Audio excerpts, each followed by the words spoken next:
warahmatullahi wabarakatuh. Kami dari kelas 11 IPS 1. Perkenalkan, nama saya Ardi Arianto. Perkenalkan, nama saya Iki Elvira. Perkenalkan, nama saya Sri Nuralia. Perkenalkan, nama saya Mugi Mulyadi. Perkenalkan, nama saya Dun Pratama. Bismillahirrahmanirrahim. Alhamdulillahirabbil alamin.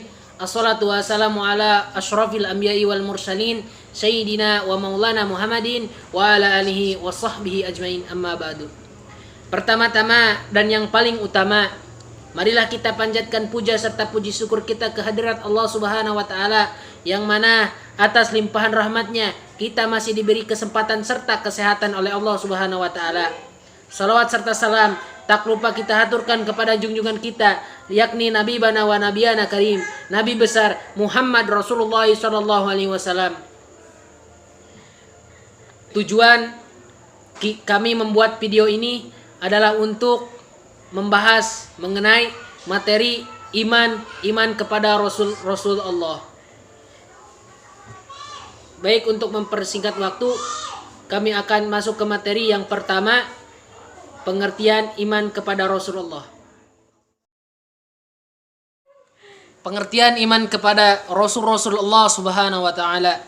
Iman kepada Rasul berarti meyakini bahwa Rasul itu benar-benar utusan Allah Subhanahu wa taala yang ditugaskan untuk membimbing umatnya ke jalan yang benar agar selamat dunia dan akhirat. Mengimani Rasul Allah Subhanahu wa taala merupakan kewajiban hakiki bagi seorang muslim, karena merupakan bagian dari rukun iman yang tidak dapat ditinggalkan. Sebagai perwujudan iman tersebut, kita wajib menerima ajaran yang dibawa Rasul Allah Subhanahu wa taala tersebut.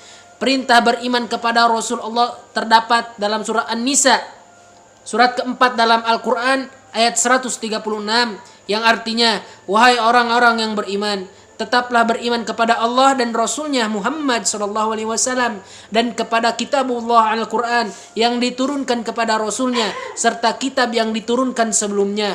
Barang siapa ingkar kepada Allah, malaikat-malaikatnya, kitab-kitabnya, rasul-rasulnya, dan hari kemudian, maka sungguh orang itu telah tersesat sangat jauh. Quran surat An-Nisa, surat keempat dalam Al-Quran, ayat 136.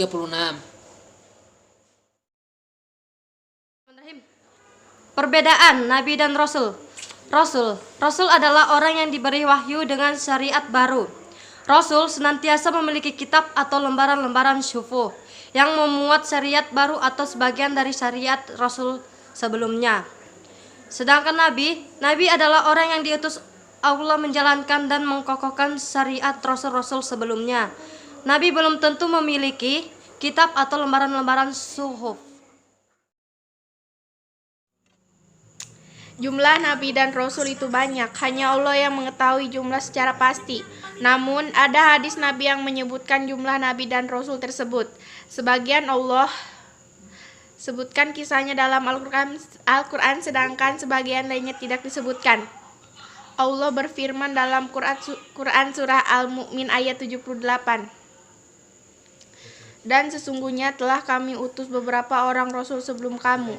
Di antara mereka ada yang kami ceritakan kepadamu, dan di antara mereka ada pula yang tidak kami ceritakan kepadamu. Tidak dapat bagi seorang Rasul membawa suatu mukjizat, melainkan dengan seizin Allah. Maka apabila telah datang permintaan Allah, diputuskan semua perkara dengan adil.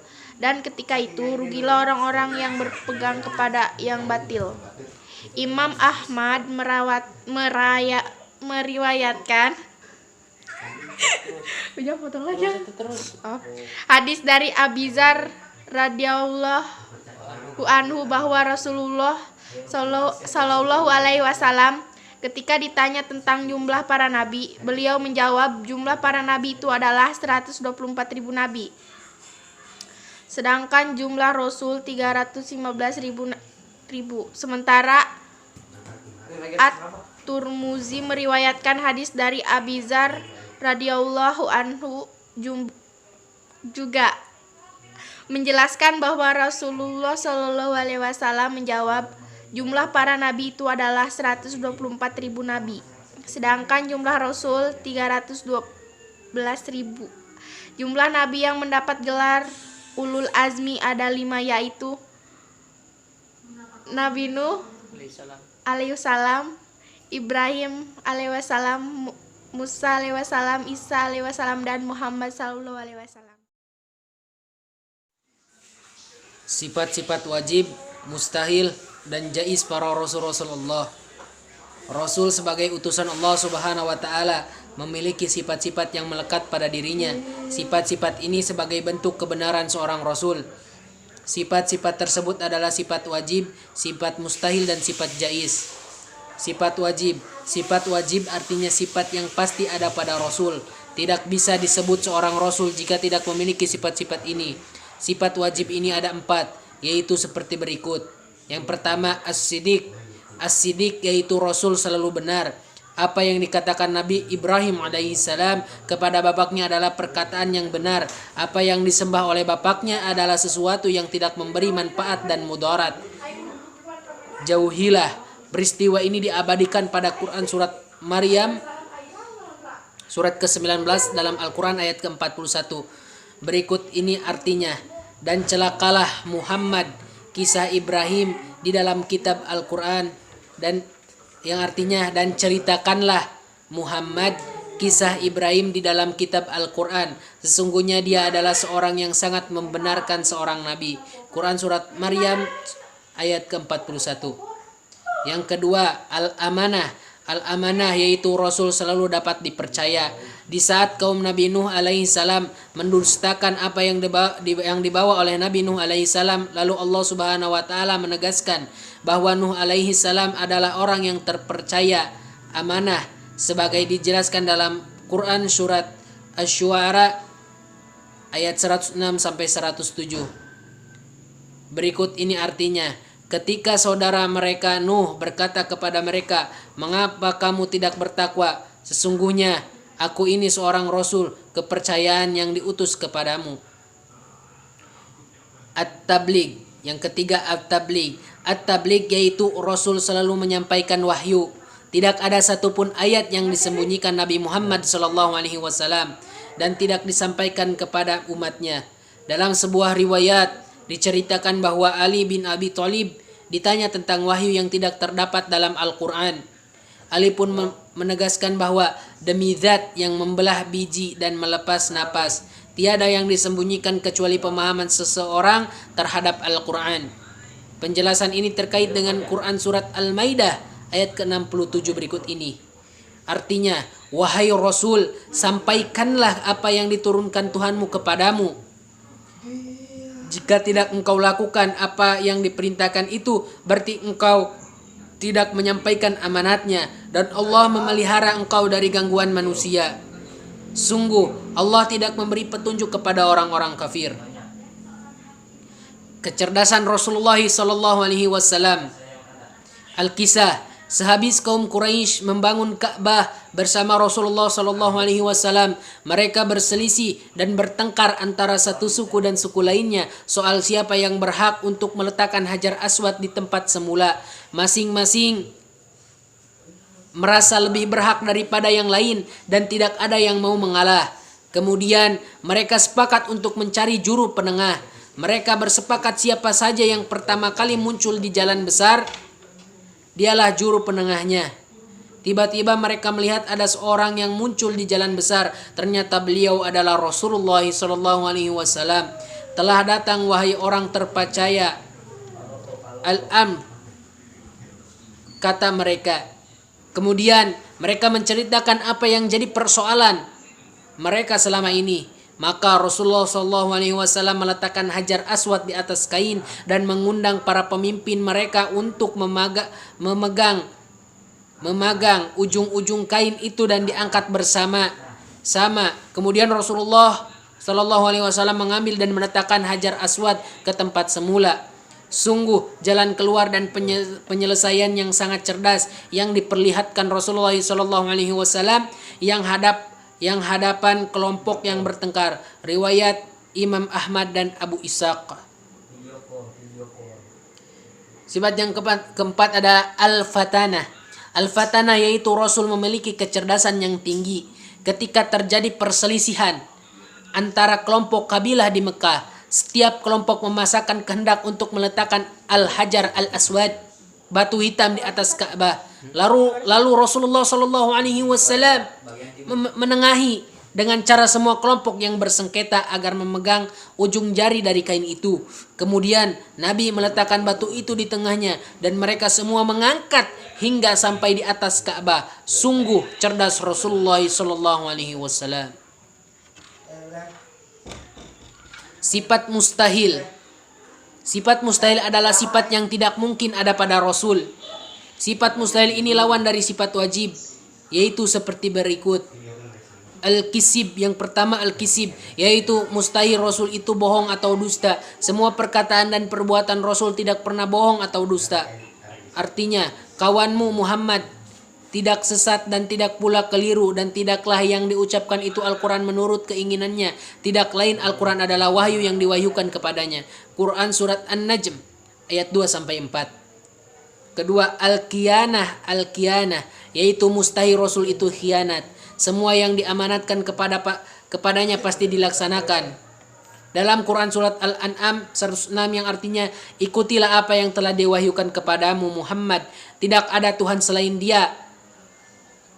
Dan berpalinglah dari orang-orang musyrik. Yang ketiga al-kitman, yaitu mustahil Rasul menyembunyikan kebenaran. Setiap firman yang ia terima dari Allah Subhanahu wa taala pasti ia sampaikan kepada umatnya.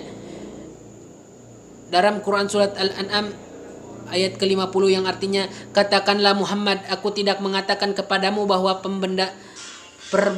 perbendaharaan Allah ada padaku, dan aku tidak mengetahui yang gaib, dan aku tidak pula mengatakan kepadamu bahwa aku malaikat.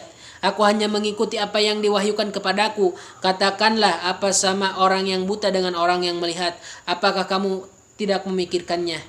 Yang keempat, al-baladah, yaitu mustahil Rasulullah itu bodoh. Rasul itu bodoh. Maka meskipun Rasulullah SAW tidak bisa membaca dan menulis, ummi, tetapi ia pandai. Artinya dalam Quran surat Al-A'raf ayat 199 yang artinya, jadilah pemaaf dan suruhlah orang mengerjakan yang ma'ruf, serta janganlah pedulikan orang-orang yang bodoh. Yang ketiga, sifat jais. Jais artinya boleh. Sifat jais bagi Rasul adalah sifat kemanusiaan, yaitu al-ardul basyariyah. Artinya Rasul memiliki sifat-sifat sebagaimana manusia biasa, seperti rasa lapar, haus, sakit, tidur, sedih, senang, berkeluarga, dan lain sebagainya. Bahkan seorang Rasul tetap meninggal sebagaimana makhluk lainnya. Di samping Rasul memiliki sifat wajib dan juga lawannya, yaitu sifat mustahil, Rasul juga memiliki sifat jais. Tentu sifat jaisnya Rasul dengan sifat jaisnya Allah Subhanahu wa taala sangat berbeda. Allah Subhanahu wa taala berfirman, orang ini tidak lain hanyalah manusia seperti kamu. Dia makan seperti apa yang kamu makan, dan dia minum seperti apa yang kamu minum. Quran surat Al-Mu'minun ayat 33. Selain tersebut di atas, Rasul juga memiliki sifat-sifat yang tidak terdapat pada selain Rasul, yaitu seperti berikut. Pertama, ismatur Rasul adalah orang yang maksum, terlindung dari dosa dan salah dalam kemampuan pemahaman agama, ketaatan, dan menyampaikan wahyu Allah Subhanahu wa taala, sehingga selalu siaga dalam menghadapi tantangan dan tugas apapun. Dan yang kedua, zamur Rasul adalah orang-orang yang selalu komitmen dengan apapun yang mereka ajarkan. Mereka bekerja dan berdakwah sesuai dengan arahan dan perintah Allah Subhanahu wa taala. Meskipun untuk menjalankan perintah Allah Subhanahu wa taala itu harus berhadapan dengan tantangan-tantangan yang berat, baik dari dalam diri pribadinya maupun dari para musuhnya. Rasul tidak pernah sejengkal pun menghindar atau mundur dari perintah Allah Subhanahu wa taala. Pengertian Rasul Ulul Azmi. Ulul Azmi adalah Rasul pilihan yang memiliki keteguhan hati dan ketabahan yang luar biasa, kesabaran dalam berbagai cobaan, serta keuletan dalam berjuang melaksanakan dakwah di tengah-tengah kaumnya yang menentang kerasnya dakwah. Adapun Rasul-Rasul Ulul Azmi tersebut adalah sebagai berikut. Nabi Nuh alaihissalam. Nabi Nuh alaihissalam adalah nabi dan rasul yang pertama kali membawa syariat hukum-hukum agama. Nabi Ibrahim alaihissalam. Nabi Ibrahim disebut juga sebagai bapak para nabi karena banyak keturunan beliau yang diangkat Allah SAW sebagai nabi dan rasul. Nabi Musa alaihissalam. Nabi Musa alaihissalam adalah nabi yang diutus Allah menyelamatkan kaum Bani Israel dari penguasa zalim yakni Fir'aun yang mengakui dirinya sebagai Tuhan. Nabi Isa alaihissalam. Nabi Isa alaihissalam diutus Allah SAW untuk kaum Bani Israel. Nabi Muhammad SAW. Nabi Muhammad SAW adalah rasul terakhir yang diangkat oleh Allah SAW sebagai disebut Khatamul Anbiya atau penutup rasul. Tugas Rasul-Rasul Allah Subhanahu wa Ta'ala. Para Rasul dipilih oleh Allah Subhanahu wa Ta'ala dengan mengembangkan tugas yang tidak ringan. Di antara tugas-tugas Rasul itu adalah sebagai berikut: 1. Menyampaikan risalah dari Allah Subhanahu wa Ta'ala, mengajak kepada tauhid, yaitu mengajak umatnya untuk mengesahkan Allah Subhanahu wa Ta'ala dan menjauhi perilaku musyrik, menyekutukan Allah. 3. Memberi kabar gembira kepada orang mukmin dan memberi peringatan kepada orang kafir. 4. Menunjukkan jalan yang lurus. 5. Membersihkan dan menyukai jiwa manusia serta mengajarkan kepada mereka kitab dan hikmah. Sebagai 6. Sebagai hujan bagi manusia.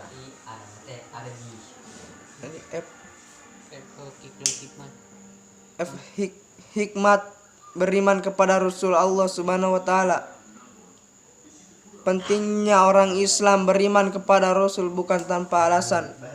Di samping karena diperintahkan oleh Allah Subhanahu wa Ta'ala, juga ada manfaat dan hikmah yang dapat diambil dari berita kepada Rasul.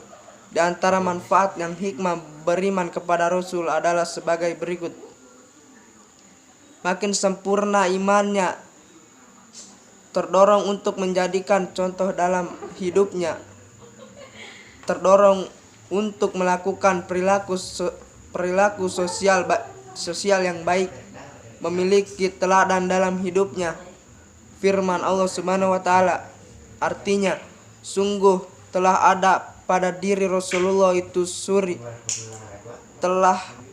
teladan yang baik bagimu, yaitu bagi orang yang mengharap rahmat Allah dan kedatangan hari kiamat dan yang banyak mengingat Allah. Quran surat Al-Ahzab halaman 33. Skip. Mencintai para rasul dengan cara mengikuti dan mengamalkan ajarannya. Firman Allah Subhanahu wa Ta'ala artinya, katakanlah Muhammad, jika kamu mencintai Allah, ikutilah aku, niscaya Allah mencintaimu dengan mempunyai dosa-dosamu, dengan mengampuni dosa-dosamu. Allah Maha Pengampun, Maha Penyayang. Quran surat Al-Imran ayat 3. 3 surya. 30 seberat. 3. 100 seberat. Ali Imran ayat surat. Soalnya terus be. Lanjutkan. Mengetahui hakikah dirinya bahwa ia diciptakan Allah Subhanahu wa Ta'ala untuk mengabdi kepadanya. Firman Allah Subhanahu wa Ta'ala artinya, aku tidak menciptakan jin dan manusia melainkan agar mereka beribadah kepadaku. Quran surat Az-Zariyah ayat